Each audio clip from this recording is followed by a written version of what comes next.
The sound of running footsteps woke me up at 6:17 in the morning. Not the slow shuffle of someone getting water. Running, fast, urgent. Down the hallway of a house where running wasn't supposed to happen. My bedroom door flew open and Derek was standing there. Standing. My 11-year-old stepson, who hadn't walked in 2 years, was standing in my doorway, chest heaving, eyes wild with something I'd never seen in him before. "Don't turn anything on in the kitchen," he said. His voice was clear, strong, the voice of a boy who'd been silent around his father for as long as I'd known him. "The gas is open. He did it on purpose. He wants us dead." I couldn't move, couldn't process. The boy in the wheelchair, the boy who needed help with everything, was standing in front of me, warning me that my husband was trying to kill us. Derek's next words turned my blood to ice. "This is how he killed my mom." 6 months ago, I didn't know this child existed. I didn't know his father was a murderer, and I had no idea that accepting a dinner invitation would nearly cost me my life. The man I thought had saved me had been planning my funeral since our first date. But I'm getting ahead of myself. Let me tell you who I was before I became Stephen Cohen's second target. My name is Brenda Connor. I'm 34 years old. I work as a senior software developer for a cybersecurity firm in Stamford, Connecticut. Most of my work is remote, which means I spend my days in front of 3 monitors, writing code, debugging systems, and occasionally wondering if this is all there is to life. I make $145,000 a year. Good money, stable career, the kind of job that makes your parents proud and your friends slightly bored at dinner parties. I was married once before, briefly, to a man who wanted a wife who didn't work so much. We divorced when I was 31. No kids, no drama, just 2 people who realized they wanted different things. After the divorce, I threw myself into work, bought a small condo in Stamford, built a routine, coffee at 6, gym at 7, desk by 9, bed by 11, repeat. Safe, predictable, lonely in a way I didn't let myself think about too often.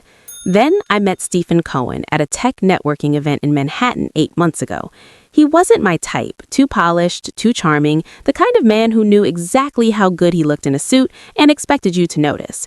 But there was something else. When he talked about his son, his voice changed, softened. He told me about Derek, 11 years old, wheelchair-bound since a traumatic accident 2 years ago. He told me about being a single father, about the challenges, about how hard it was to find someone who understood. I didn't fall for Stefan. I fell for the idea of Derek, a child who needed someone, a family that needed filling, a purpose beyond code and quarterly reviews. Stefan saw that in me immediately. He knew exactly which buttons to push. Looking back, I was a target from the moment he shook my hand. What I didn't know, what I couldn't have known, was the truth about Derek's mother. Melissa Hartford Cohen came from old money, pharmaceutical dynasty, the kind of family that has buildings named after them at universities and wings in hospitals. When Stefan married Melissa 11 years ago, she was worth $4.2 million in personal assets, trust funds, properties, investments her family had structured to protect her. They had Derek a year after the wedding. By all accounts, the marriage was troubled. Stefan liked spending money. Melissa's family didn't like Stefan. There were arguments about prenups, about access to accounts, about the lifestyle Stefan expected versus the one Melissa's family was willing to fund. 2 years ago, Melissa died. The official story was a domestic accident. She fell down the stairs in their Greenwich home, hit her head, died before paramedics arrived. Stefan was supposedly at work. Derek, 9 years old at the time, was at school. The investigation lasted 6 weeks. No signs of foul play. Case closed. Tragic accident. Except it wasn't an accident. Derek knew the truth. He'd known for 2 years. See, after his mother's death, Derek experienced what doctors called psychosomatic paralysis. The trauma was so severe that his body simply shut down. He couldn't walk, couldn't move his legs, the mind's way of protecting itself from unbearable pain. During his recovery, while his father thought he was sleeping, Derek got curious. He was always a smart kid, tech-savvy, the kind of child who figured out his parents' passwords before he was 8. One night, he opened his father's laptop looking for games. What he found instead were emails, messages between Stefan and someone identified only as V, messages that discussed Melissa's accident before it happened, messages that referenced the stairs, the timing, the need to make it look natural, messages that included wire transfer confirmations, $50,000 to an offshore account sent 3 days after Melissa's funeral. Derek was 9 years old when he realized his father had murdered his mother. He did what any terrified child would do. He saved everything. Screenshots, timestamps, transaction records. He created a hidden folder in a cloud account his father didn't know existed. And then he made a decision that would define the next 2 years of his life. He stayed silent. If Stefan thought Derek was a threat, if he suspected for even a moment that his son knew the truth, Derek would be next. The boy understood this with a clarity no child should possess. So when his legs started working again, when the feeling came back, when he could walk and run and climb, he didn't tell anyone. He stayed in the wheelchair. Paralyzed Derek was safe. Paralyzed Derek couldn't run to the police. Paralyzed Derek couldn't testify. Paralyzed Derek was just a burden, a prop in his father's performance of grieving widower. For 2 years, that child watched and waited and collected evidence. He watched his father charm women. He watched him perform fatherly concern for doctors and therapists. He watched him slowly drain the trust fund that Melissa had left for her son.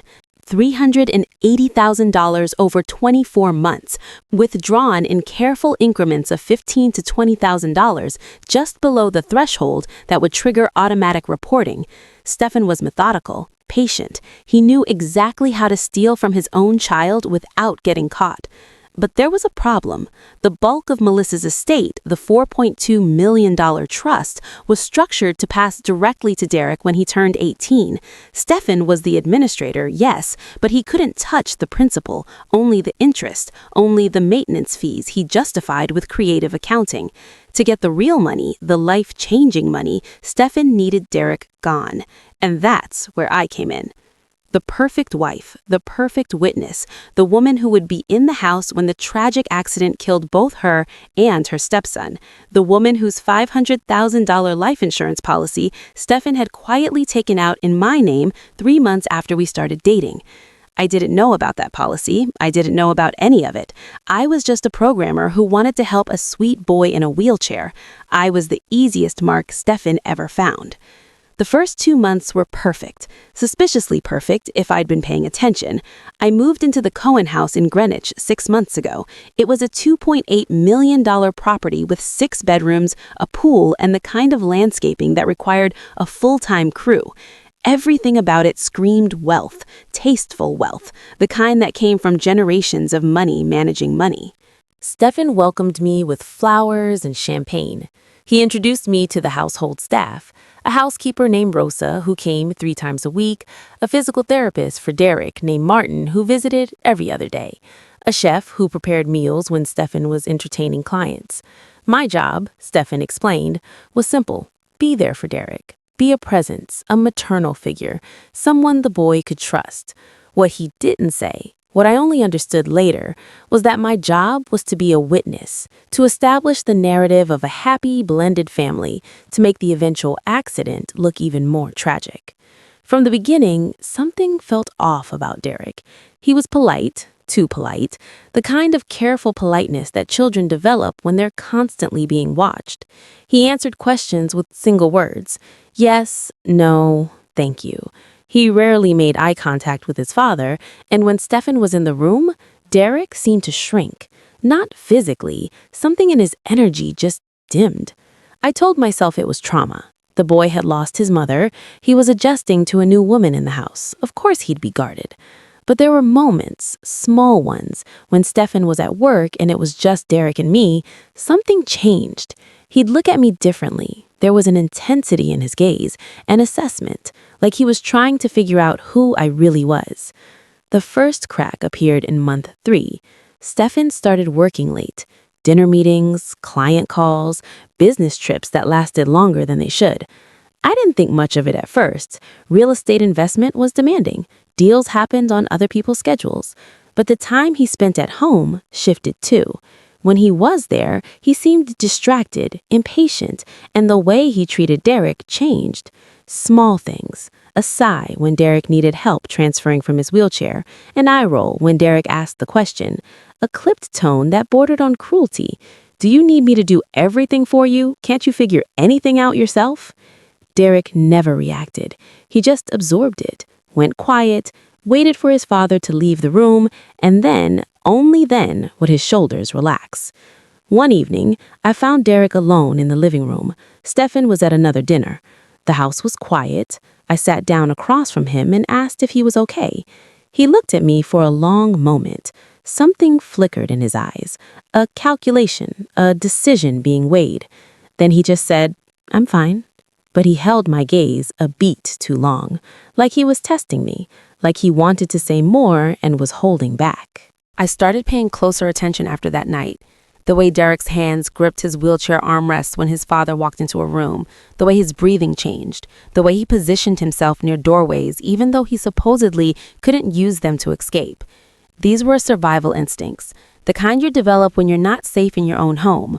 I'd seen documentaries about children in abusive situations, the hypervigilance, the constant assessment of threats. Derek had all of it. But there was something else, something I couldn't quite name.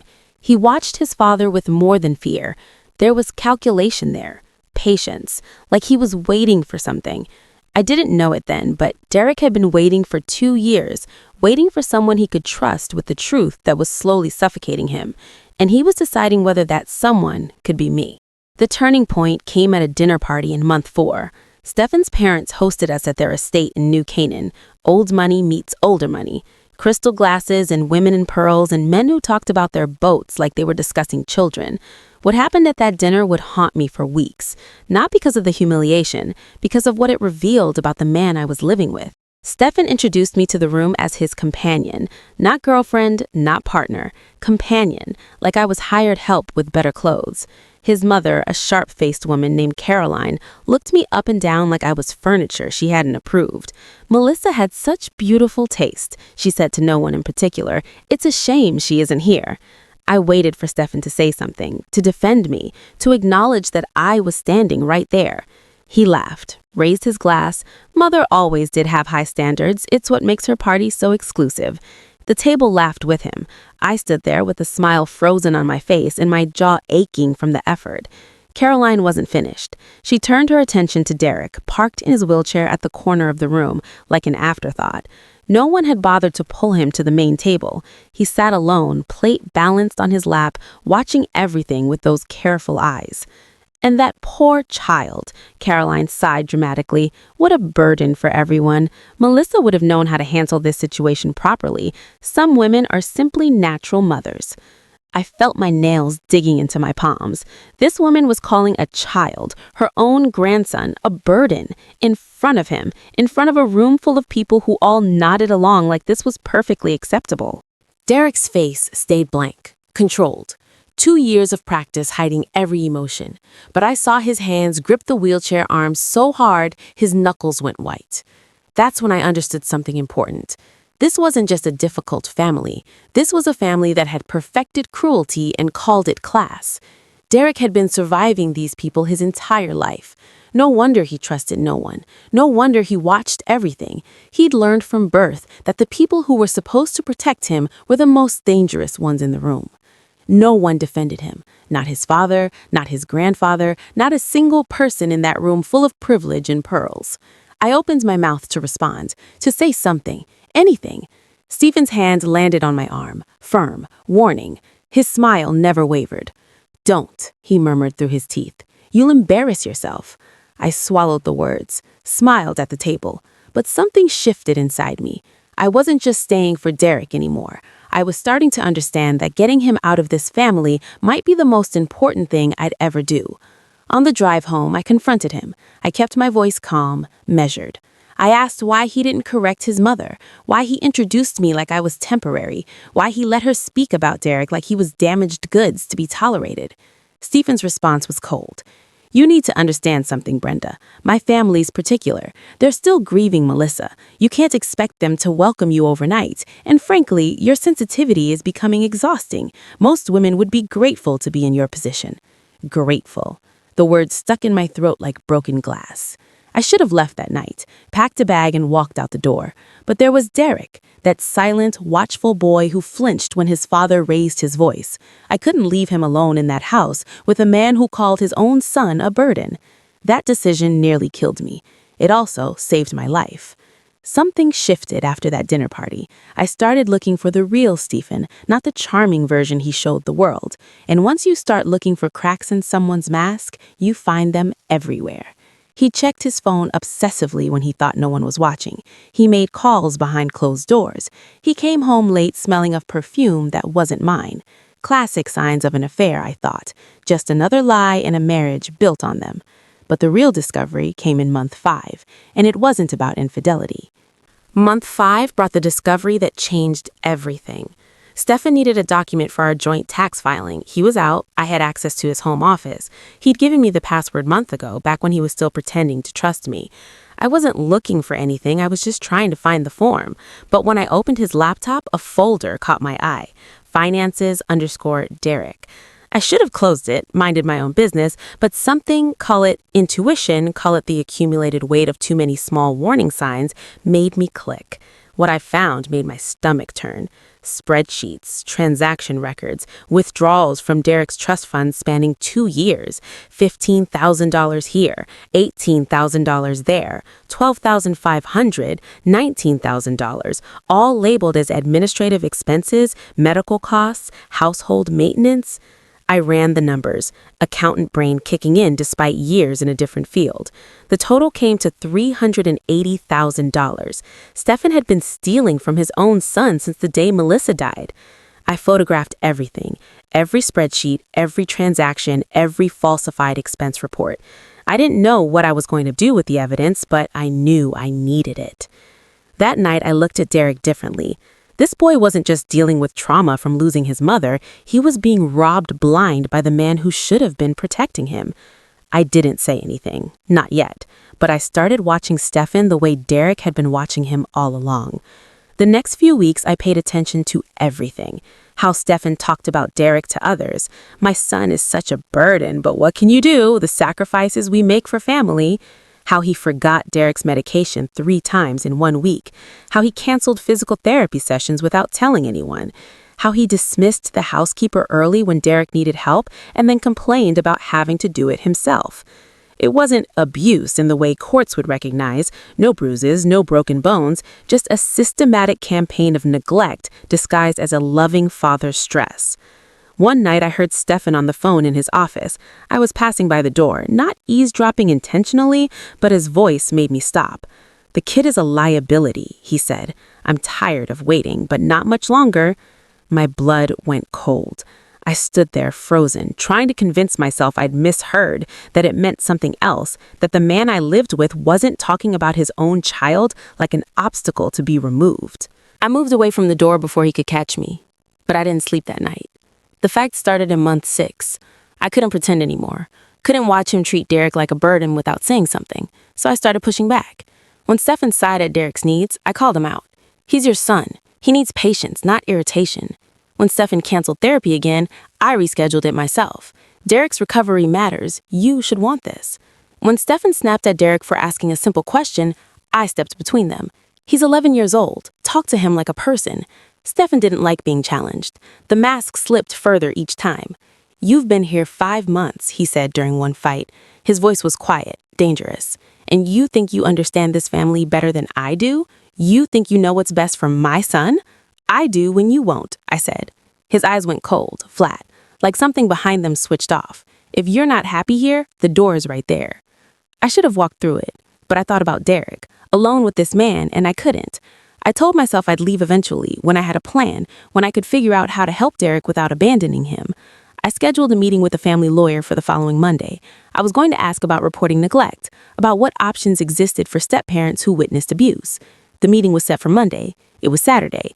I didn't know that Stefan had already decided I wouldn't make it to Monday. Friday night, the night before the world I knew ended. Stefan announced he had a business trip, early flight Saturday morning. He'd be gone until Wednesday. Important deal in Chicago, couldn't be rescheduled. He delivered this information over dinner with the casual tone of someone discussing the weather. "I'll leave around 6, he said. "Rosa will be here Monday if you need anything." Derek sat across from me, silent as always. But something was different. His fork moved food around his plate without lifting any to his mouth. His eyes kept darting toward his father, not looking at him, looking at his hands, his pockets, his briefcase by the door. The boy was watching for something. After dinner, Stefan went to his office to pack. Derek wheeled himself to his room. I cleaned up the kitchen alone, mind racing through everything I discovered over the past month. The stolen money, the neglect, the phone call about Derek being a liability. I needed to move faster. The lawyer meeting on Monday felt too far away. Around 9 o'clock, there was a soft knock on my door. Derek was there, in his wheelchair, but something in his expression was different. The careful blankness was gone. In its place was something fierce, determined, scared, and brave at the same time.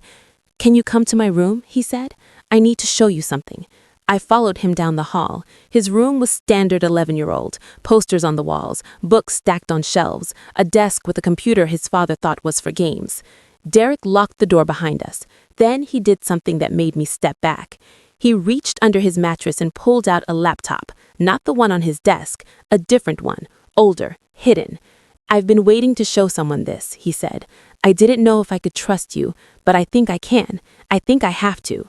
He opened the laptop, typed a password, navigated to a folder buried 3 levels deep, encrypted, protected, the work of someone who knew exactly how to hide things digitally. What I saw next destroyed every remaining illusion I had about my husband.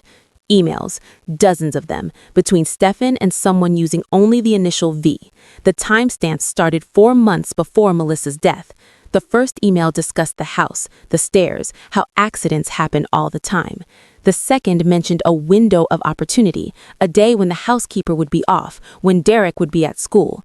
The third confirmed payment arrangements, $50,000, half before, half after. The fourth, dated 3 days after Melissa's funeral, contained a single line. "Done. The wire cleared." I read them twice, 3 times. My hands were shaking so badly the laptop nearly fell.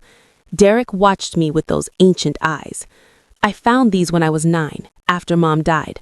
I was looking for games on his laptop and I found the folder in the trash. He thought he deleted them, but he only moved them. I saved everything before he could really erase it. 9 years old, finding proof that your father murdered your mother and keeping silent about it for 2 years." "Why didn't you tell anyone?" I asked. My voice was barely a whisper. "Who would believe me?" he said. "I'm a kid in a wheelchair. He's a respected businessman, and if he knew that I knew, he'd kill me too. So I stayed quiet, stayed in the chair even when my legs started working again. I thought if I was paralyzed, if I wasn't a threat, maybe he'd leave me alone." The weight of what he was telling me was unbearable. This child had sacrificed his own mobility, his own freedom to stay alive. "But there's more," Derek said. He clicked through to another folder. Recent. Browser history from Stefan's computer, search terms from the past 2 weeks, how long does natural gas take to fill a room, symptoms of gas inhalation, how to disable carbon monoxide detector. "He's planning something," Derek said. "I think it's soon. He keeps checking on the gas line in the basement. I've seen him." "Why now?" I asked. "Why after 2 years?" Derek's jaw tightened. "Because of the trust fund, Mom's trust. It's supposed to come to me when I'm 18, but there's a clause. If I die before then, everything goes to my legal guardian. That's him." $4.2 million. Stefan had already stolen almost $400,000, but that was crumbs compared to the principal.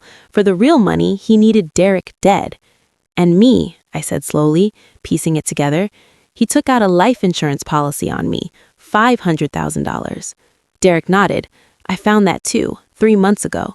You're not just his wife, Brenda. You're his payday. Both of us die in an accident. He gets everything, the trust, the insurance, and no witnesses." I sat on the edge of his bed. The room spun around me. The man I'd shared a bed with for 6 months was planning to murder me and his own child for money. "What do we do?" I asked. The question was as much for myself as for him. Derek closed the laptop. He looked at me with an expression far too old for 11. "I've been collecting evidence for 2 years," he said. "I have enough to put him in prison for the rest of his life, but I couldn't use it alone. I needed someone he trusted, someone who could help me get out." He paused. "I needed you to be real, to actually care. I've been testing you for months, watching how you treated me, how you stood up to him. I had to be sure you weren't part of it." The tests, the long stares, the careful distance that slowly warmed. He'd been vetting me, deciding if I was safe. "I'm sure now," he said. "Will you help me?" I reached out and took his hand, small fingers, calloused from gripping wheelchair wheels he didn't need. "We're going to stop him," I said, "both of us, together." We stayed up until 2 in the morning, planning. The first option was to run, pack bags, leave that night, go straight to police, but Derek pointed out the flaw immediately. If Stephen noticed we were gone before he executed his plan, he'd disappear.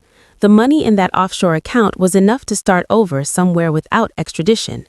We'd spend our lives looking over our shoulders while he lived free.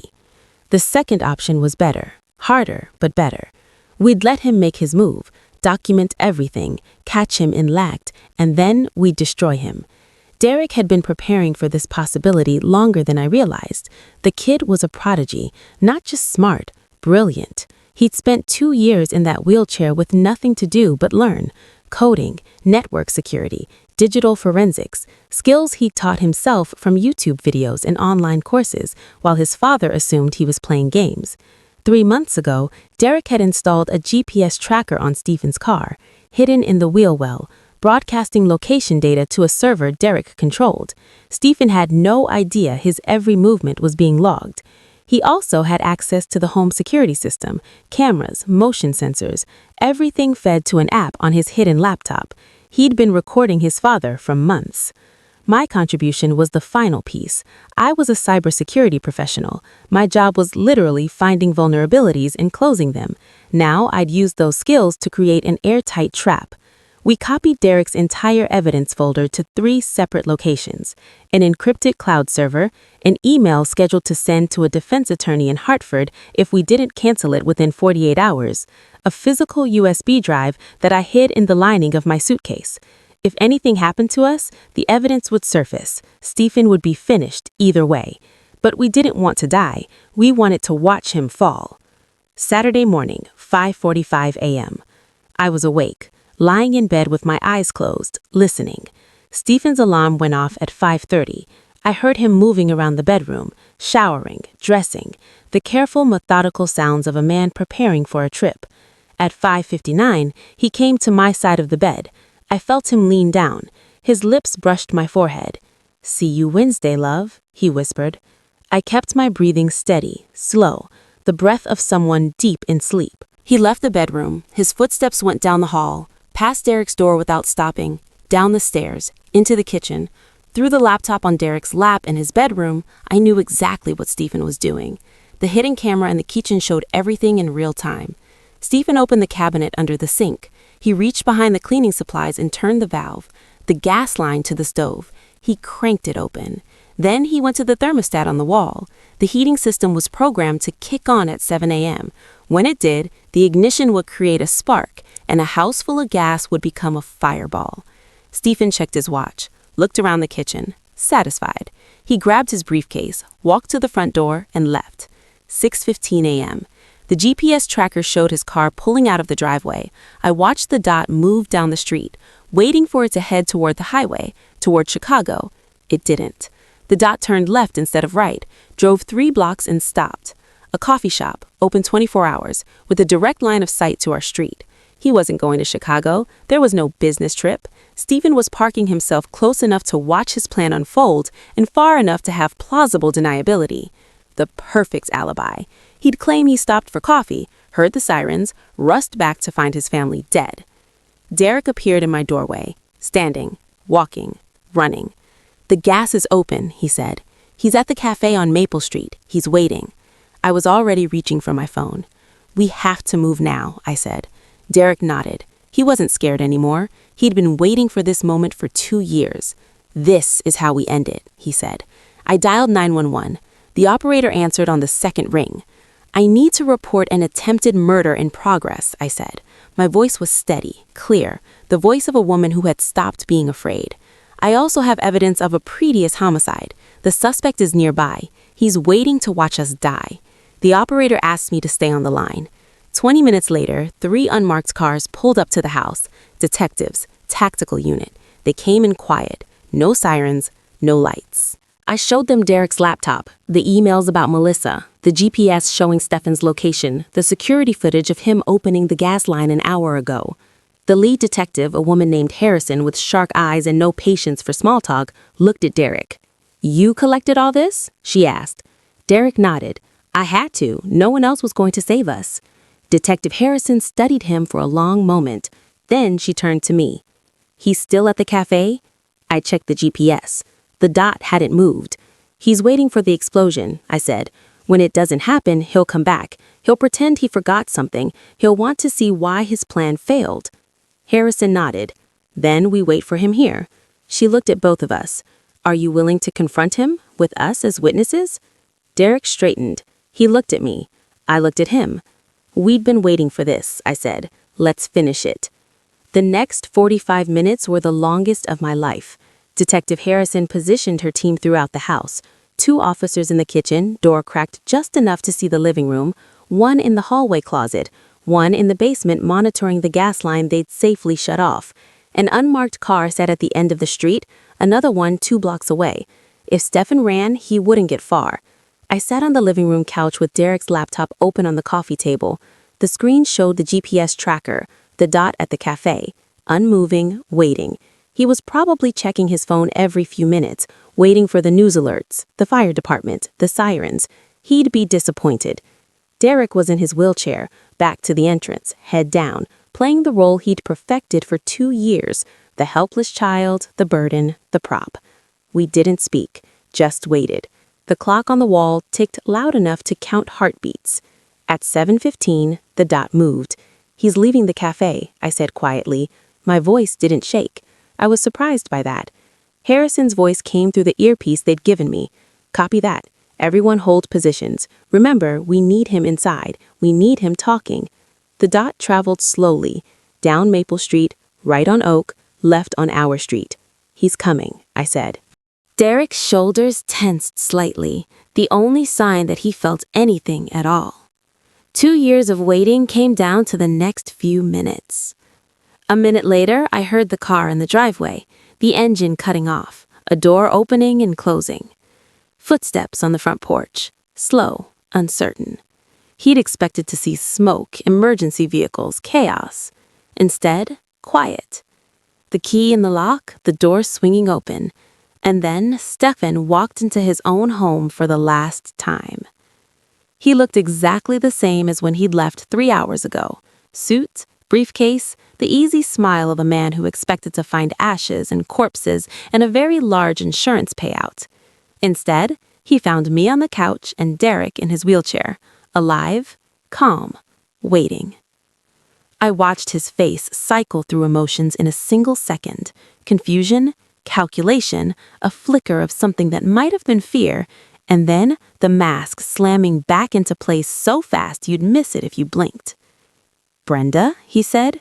His voice was honey smooth, but there was a tightness around his eyes. You're up early. I thought you'd sleep in. I couldn't sleep, I said. Funny thing about gas leaks, they have a way of waking you up. Something flickered behind his eyes, just for a moment. A predator realizing the trap might have teeth. Then it was gone. He was too confident, too certain of his own superiority. The idea that we could have outmaneuvered him didn't even register as possible. Gas leak, he repeated slowly. Is something wrong with the stove? You tell me. He laughed, the kind of practiced laugh designed to make me feel paranoid, unhinged, crazy. Sweetheart, I have no idea what you're talking about. I just came back because I forgot some documents from my meeting. My flight was delayed anyway, so I figured I'd grab them. There is no flight, I said. My voice was steady, flat, the voice of someone who had stopped being afraid. There is no business trip to Chicago. There is no meeting. You've been sitting at the cafe on Maple Street for the last 3 hours, waiting. The mask cracked, just slightly. How did you... GPS tracker, I said. Installed on your car 3 months ago. We know everywhere you've been, Stefan. Every meeting, every stop, every lie, every search you made about gas explosions and accident statistics. We? He looked at Derek then, really looked at him. The boy was still facing away, shoulders hunched, the picture of helplessness. Stefan's confidence returned. He thought he understood the situation now. His invalid son and his naive wife had discovered some inconsistency and were making accusations they couldn't prove. Derek's son, he said, his voice shifted to the gentle father act. Whatever Brenda's told you, I'm sure there's been a misunderstanding. Why don't you come here and we'll talk about this as a family? Derek didn't move, didn't respond, 2 years of silence had taught him patience. 2 years of watching and waiting. He could wait a few more seconds. Derek, Stefan said again, sharper now, the frustration leaking through the performance. Look at me when I'm talking to you. This is ridiculous. Your stepmother has clearly been filling your head with... Slowly, Derek's wheelchair turned, the soft whir of the motor. He faced his father for the first time. His eyes were calm, steady, nothing like the scared, traumatized child Stefan thought he knew. And then, in one fluid motion, Derek placed his hands on the armrests. He pushed himself up, and he stood. The color drained from Stefan's face. His mouth opened, but no words came out. Whatever scenario he prepared for, whatever excuses he'd rehearsed, this wasn't it. His paralyzed son, his helpless burden, standing on his own 2 feet. Derek took a step forward, then another, walking, steady, sure. Each step was 2 years of practice, 2 years of rebuilding strength in secret, 2 years of waiting for this exact moment. The boy who hadn't walked in 2 years crossed the living room and stopped 5 feet from his father. "I've been able to walk for 18 months, Derek said. His voice was clear, strong, the voice of someone who had been silent too long and was finally done pretending. "I stayed in that chair because I knew what you did, and I knew if you thought I was a threat, you'd kill me too, just like you killed Mom." Stefan stepped backward. His heel hit the wall. Nowhere to go, nowhere to run. "Derek, that's ridiculous. Your mother's death was an accident. You know that. The police investigated." "I have the emails," Derek said, "between you and the man you paid to do it. I found them when I was 9 years old. I've been saving evidence for 2 years. Every transaction, every search, every plan, including the one about the gas leak this morning." Stefan's eyes darted around the room, looking for exits, looking for options, finding none. "You turned on the gas before you left," I said. "You disabled the carbon monoxide detector last week. You set the thermostat to ignite at 7. You planned to kill us both and collect the insurance money. Derek's trust fund, my life insurance policy, the one you took out without telling me." I would never show him," I said to Derek. Derek walked back to the couch and turned the laptop toward his father. The screen showed the security footage from that morning. Stefan in the kitchen, opening the gas valve, checking the thermostat, looking around with the satisfaction of a man who thought he'd committed the perfect crime. The video was crystal clear, time-stamped, irrefutable. Stefan's composure finally shattered. "You don't understand," he said, his voice cracked. "You don't know what it was like being married to her. Melissa controlled everything, the money, the house, my entire life. Her family treated me like a servant. Was I supposed to just accept that? Accept being nothing?" He was spiraling now, desperate, saying things he should never say. "The trust fund was supposed to be mine. I earned it. 12 years married to that woman. 12 years of her family looking down on me. The money should have been mine, all of it." He looked at Derek with something ugly in his eyes. "And you were supposed to be the key, the poor disabled child who tragically died. Everyone would feel sorry for me. No one would suspect anything." "So you plan to kill your own son?" I said. "For money?" "He's not even really mine," Stefan spat. The venom was flowing freely now. "All those years, Melissa made me doubt, made me wonder. He looks nothing like me, acts nothing like me. He's her child, her burden that I got stuck with." Derek didn't flinch. He'd spent 2 years preparing for this moment. His father's cruelty couldn't touch him anymore. The kitchen door opened. Detective Harrison stepped out. Behind her, 2 officers. All of them had heard everything. "Stefan Cohen, you're under arrest for the murder of Melissa Hartford Cohen and the attempted murder of Brenda Connor and Derek Cohen." Stefan spun toward the kitchen. His face went white. The realization hit him like a physical blow. "They were here the whole time?" he whispered. "You recorded all of it." Harrison walked toward him with handcuffs. "Every word. Every confession. You have the right to remain silent. Anything you say can and will be used against you in a court of law." Stefan looked at me, at Derek, at the life he thought he'd controlled completely crumbling around him. "This isn't, I want a lawyer. You can't." The handcuffs clicked around his wrists. As they led him toward the door, Derek stepped forward one more time. "Dad," he said. Stefan stopped, looked at his son, The boy he'd dismissed, the boy he'd planned to murder, the boy who had outsmarted him for 2 years. Derek walked right up to him, face to face, eye to eye. "Mom taught me to be patient," Derek said. "You taught me to be careful. Thanks for the lessons." Stefan had no words. For the first time in his life, he had absolutely nothing to say. They took him through the front door, down the porch steps, into the back of a police car. I watched through the window as the car pulled away. Stefan's face was pressed against the glass, looking back at the house that was never really his, the money that was never really his, the son he'd never really known. Then he was gone. The house was quiet. Derek stood beside me, not in a wheelchair, standing on his own 2 feet, free for the first time in 2 years. "It's over," he said. I put my arm around his shoulders. "It's over," I agreed, "and we're still here." He leaned into me slightly, a small gesture, the first time he'd ever sought comfort from me voluntarily. "What happens now?" he asked. I looked around the room, the laptop with its evidence, the empty wheelchair in the corner, the home that had been designed to be our grave. "Now," I said, "we build something better." The trial lasted 3 weeks. Stefan's defense tried everything: character witnesses who swore he was a devoted father and loving husband, psychiatrists who suggested Derek had fabricated memories due to severe trauma, lawyers who argued the emails could have been faked, the GPS data manipulated, the security footage altered. None of it worked. The digital forensics were airtight. Derek had preserved metadata, timestamps, server logs, everything traced back to Stefan's own devices, his own account, his own carelessness. The offshore account was tracked to a bank in the Cayman Islands. The wire transfers matched perfectly with the dates on the emails. But the real breakthrough came from something Derek had found months ago and never told anyone about, not even me. In his 2 years of digital investigation, Derek had traced the email address that Stefan used to communicate with V. The messages were sent through an encrypted service, but Derek noticed a pattern. Every time Stefan emailed V, there was a corresponding call to a burner number. And that burner number had made one mistake: a single call to a pizza delivery place in Bridgeport, Connecticut. Derek had saved that address. 1847 Fairfield Avenue, a run-down apartment complex on the wrong side of town.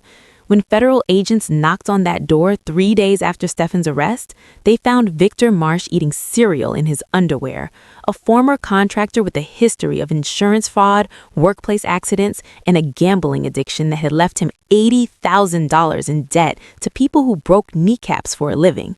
Stefan had found him through a mutual contact, offered him $50,000 to make a problem disappear. Victor had done it before: workplace accidents that weren't accidents, falls that weren't falls.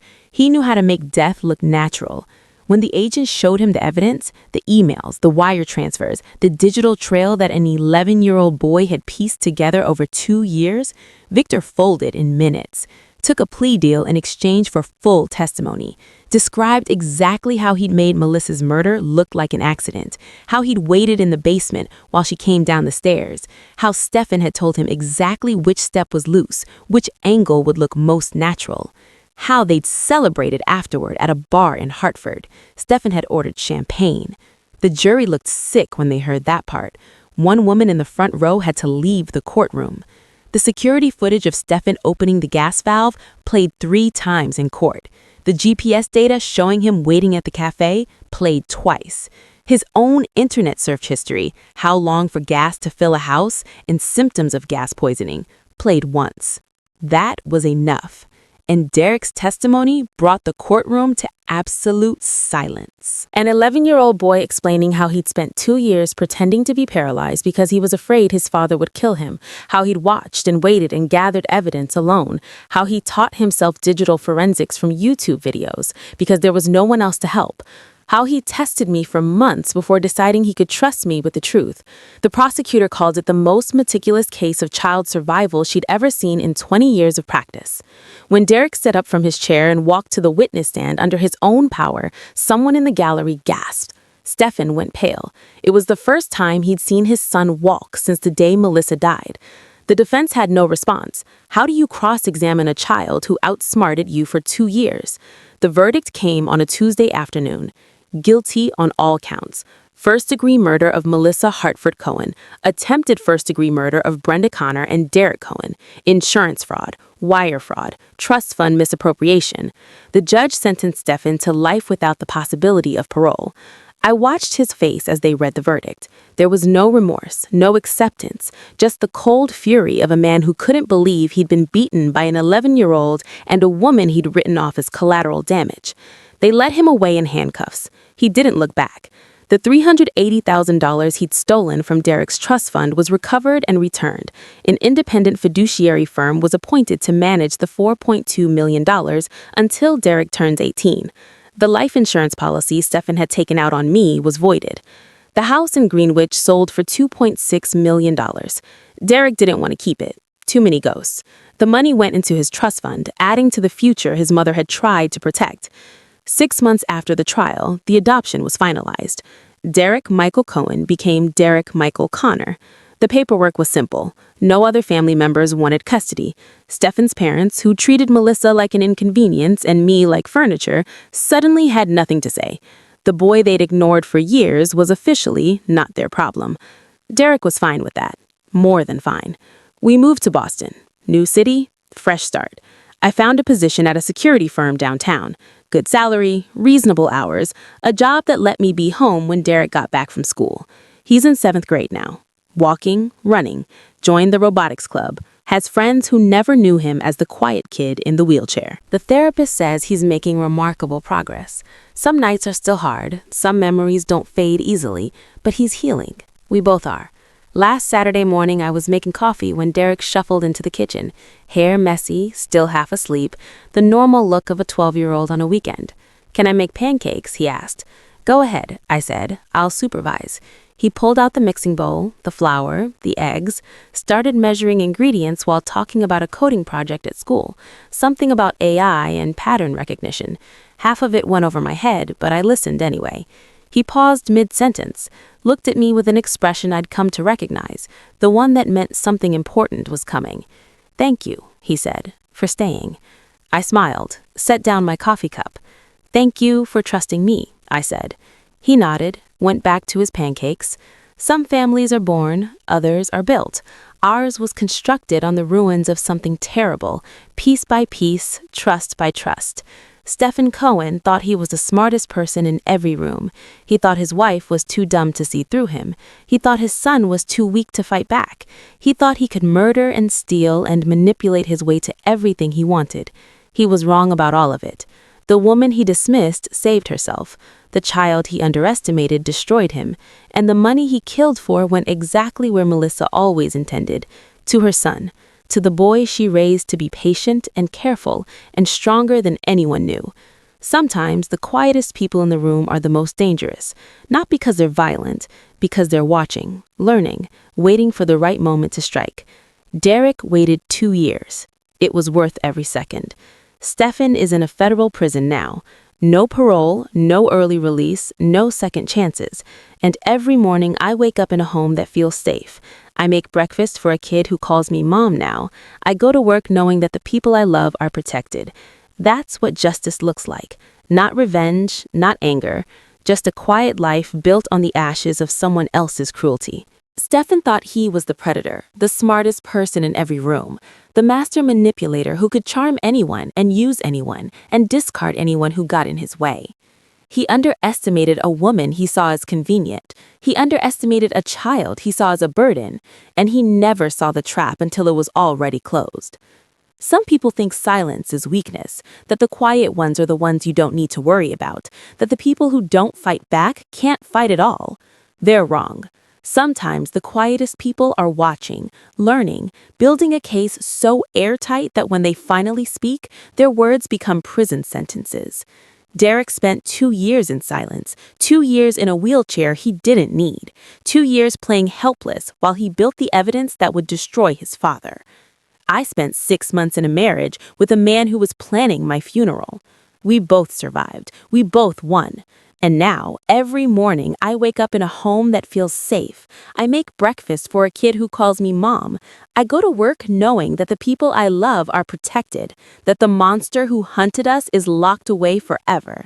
That's not revenge. That's just life, finally going the way it should. Stephen Cohen is serving life without parole in a federal prison in Pennsylvania. No appeals, no early release, no second chances. His parents never visited, not once. And Derek and I, we built something new, something real, something Stephen never could have understood because it's built on trust instead of manipulation, on love instead of calculation. We're a family now, a real one, and that's the ending Stephen never saw coming. Tell me in the comments which city you're watching from. Please make sure to subscribe and don't forget to rate my story from 0 to 10 at the end.